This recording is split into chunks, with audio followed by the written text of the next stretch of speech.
Well, certainly I am a living testament or instrument or vehicle or recipient of a great deal of hatred, threats and violence. And I think in British terms it's quite exceptional what I've been through over the last 30 plus years. I've had more or less non-stop hate mail and death threats, which continue to this day. In the early days it was mainly from the National Front and other far-right organisations. Nowadays it's mainly from Islamist organisations and other religious fanatics. Yeah, I mean, my home has been attacked over 50 times, including 3 arson attacks and a bullet through the front door. I've been physically beaten up in the street over 300 times. If you look at my smile, it looks okay, but all these teeth are reconstructed because they've been bashed and chipped and cracked by successive attacks. As many of you know, when I went to Moscow to support the very brave, courageous LGBT campaigners there, I was targeted by neo-Nazis and almost knocked unconscious, but had a very severe blow to the head, and which damaged my both brain and eyesight. It's only minor, but and nothing by comparison to what happens to other Russian activists who live there all the time. They end up, permanently disabled and sometimes even killed. So it's been quite a struggle, and at times a very, very hard experience to bear. It's not what you expect in a civilized democratic society to go through that for expressing a point of view. So particularly in the 1980s, when I was very vocal, perhaps the major public face for LGBT rights, I was a magnet for homophobes all over the country, and even all over the world. There was an attempt to throw me under a train at Coventry Station late one night after I'd been speaking there. Coming back from Nottingham one night, or one day in fact, there was an attempt. I had the misfortune of unintentionally getting on a train with BNP supporters who actually physically tried to throw me out of the train window, speeding train. There have been several attempts to run me down in cars and vans. It's been like living through a low-level civil war for about 30 years. Now, the homophobic attacks are much less than they were, which is a great reflection on the changes of public attitudes in our society.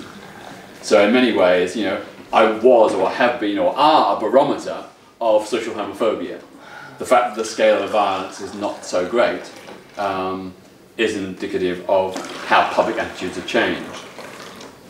But, I still get these attacks, and I've got to say that for the most part, although there have been some cases where the police have been very supportive and helpful, for the most part, the police have been absolutely hopeless. So, for example, I received a whole series of very explicit threats to kill me by Islamist extremists. And one time, these are phone calls, one time the person forgot to do the 141, and I managed to phone back and got the number, and with help of friends traced who it was. But even then the police refused to decline taking action. So yeah, it has been tough. So why that with Salman Rushdie, person? What do you think? Well, he was much more famous than I am, and much more part of the establishment, I guess. I don't know. I don't know. It's really weird. The other thing is, I suppose, I've also had a great deal of attacks from people on the so-called left. I'm a bête noire for much of the left because I don't follow the party line. So I speak out against the abuses by Islamists and by Islamist regimes like Iran. Much of the left takes the view that Iran is under threat from the United States. Iran opposes the US, so therefore we mustn't say anything against Iran. My view is human rights are universal. When women, gay people, ethnic minorities, students and workers are being victimized and persecuted in Iran, in some cases being executed, we have a duty to stand with them. And for this I'm denounced as a neocon, a lapdog of imperialism and so on. Because I've spoken out against Hamas rocket attacks on Israeli civilians, I'm again denounced as a Zionist.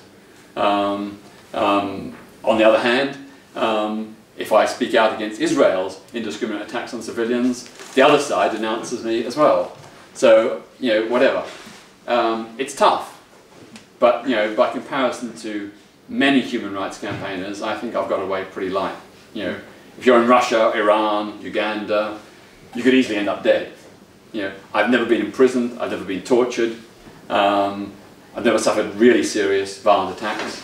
I'm not disabled as a result, so I count myself lucky, and I pay tribute to all those very inspiring activists in countries who, despite the risk of imprisonment, torture and even murder, carry on the good fight for human rights.